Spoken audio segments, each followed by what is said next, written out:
விடுங்கடா சாமி அப்படின்னு ஒரு வழியாக ஆஃபீஸ்லேருந்து தப்பிச்சு வீட்டுக்கு வந்தா இந்த 6 பேரும் ரெடியாக நின்னாங்க. எங்கடா போகிறதுக்கு அடுத்த பிளானை போட்டிங்கன்னு கேட்டால் பெசன் நகருக்கு அப்படின்னா. அட பாவி, இதுக்கு நீங்கள் என்னை பாதி வழியிலே பிக் பண்ணி இருந்திருக்கலாமே அப்படின்னு. இல்லை நீ வந்துட்டு உன்னையும் ஃப்ரெஷ்ஷாக்கிட்டு கூட்டிகிட்டு போகிறதுக்கு தான் நாங்கள் இருந்தோம் அப்படின்னு என்னை சமாதானம் வேறப்படுத்தினாங்க. ஆனால் இந்த தடவை பெசன் நகரில் செம்மையாக என்ஜாய் பண்ணது யார் தெரியுமா? கீக்கி தான். நாங்கள் போன போது கொஞ்சம் ஸ்டால்ஸ் எல்லாமே பூட்டி இருந்தாங்க. இந்த கேம்ஸ் மட்டும்தான் அங்கே இருந்துச்சு. அதனால எங்களுக்கு சாப்பாடுக்கெலாம் வழி இல்லாமல் இருந்தது. சரி, விளையாடுறதுக்கு குழந்தை ஆசைப்படுறான் அப்படின்னு சொல்லிட்டு ஃபஸ்ட்டு ஒரு ரவுண்டு விளையாடணும். அதுலேயே அவனுக்கு 2-3 கிஃப்ட் கிடச்சோன்னே அவன் செம்ம ஹாப்பி ஆகிட்டான். சரஸ்வதி பொம்மைலாம் கிடச்சிச்சா இன்னொரு ரவுண்டுன்னு சொல்லிட்டு சுமாராக ஒரு 7-8 தடவை விளையாடி இருப்பான் அப்படின்னு நினைக்கிறேன்.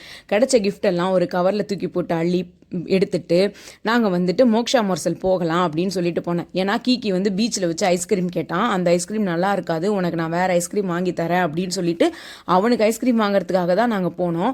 ஆனால் கிட்டத்தட்ட ஒரு எல்லாருக்குமே சேர்த்து ஒரு 7-8-9 ஐஸ்கிரீம் வாங்கியிருப்போம்னு நினைக்கிறேன். டின்னரை வந்து ஐஸ்கிரீமாக சாப்பிட்டுட்டு அன்னைக்கு நைட்டை முடிச்சுட்டு வீட்டுக்கு வந்துட்டோம்.